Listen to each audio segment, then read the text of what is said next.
நேர்கள் எல்லோருக்கும் வணக்கம். மற்றும் ஒரு காணொளியோடாக சந்தித்திருக்கிறோம். இஸ்ரேல் அமெரிக்காவினுடைய அதே போன்று ஈரானுடைய போரானது தீவிரமடைந்து கொண்டிருக்கின்ற இந்த பின்னணியில் தான் கார்மோசில அதிரடியாக களமிறங்கும் அமெரிக்க கடற்படை என்கின்ற வகையிலான செய்திகளை பார்க்கக்கூடியதாக இருக்கிறது.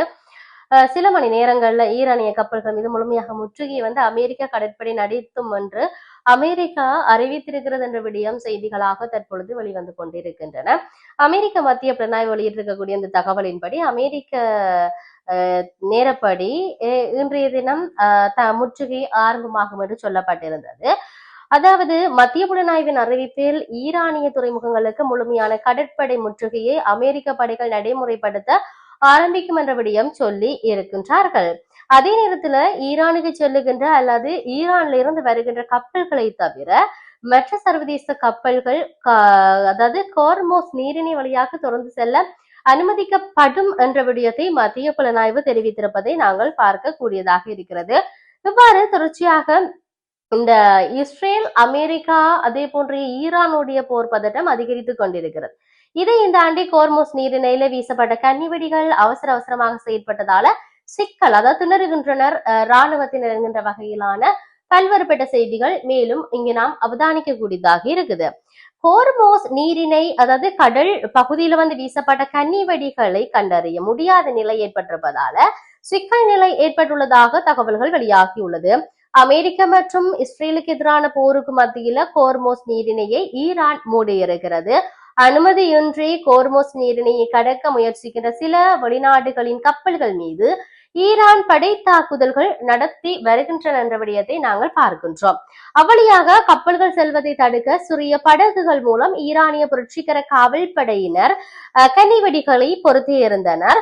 இவ்வாறான சூழல்ல போரை உடனுக்கு முடிவுக்கு கொண்டு வர வேண்டும் என்ற அழுத்தம் அதிகரித்ததை தொடர்ந்து 2 வாரங்களுக்கு அமெரிக்கா மற்றும் ஈரான் இடையே போர் நிறுத்த நடைமுறை வந்தது.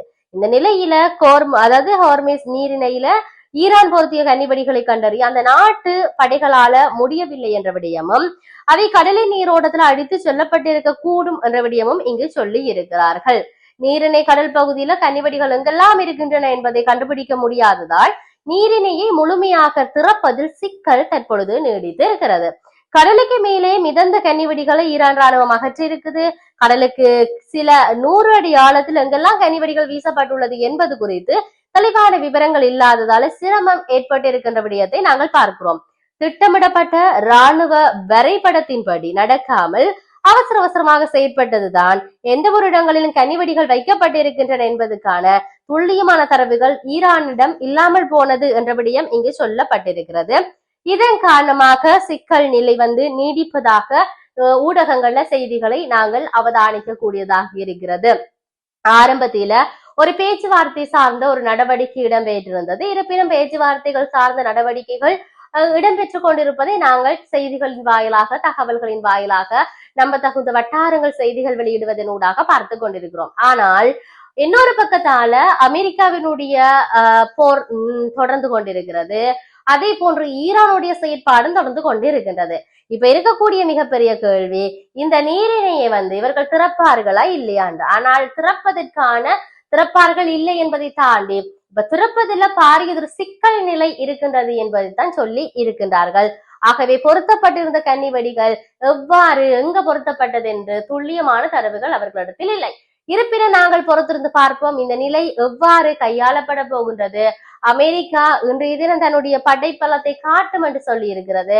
ஈரான் அதுக்கு என்ன செய்ய போகின்றது, எப்ப இதுக்கெல்லாம் முடிவு வரும் என்கின்ற மிகப்பெரிய கேள்விகள் தொடர்ந்து நம்மவர்களிடத்தில் தொக்கி இருக்கிறது என்பதை இங்கே சொல்லிக்கொண்டு மற்றொரு பதிவினூடாக சந்திப்போம். வணக்கம்.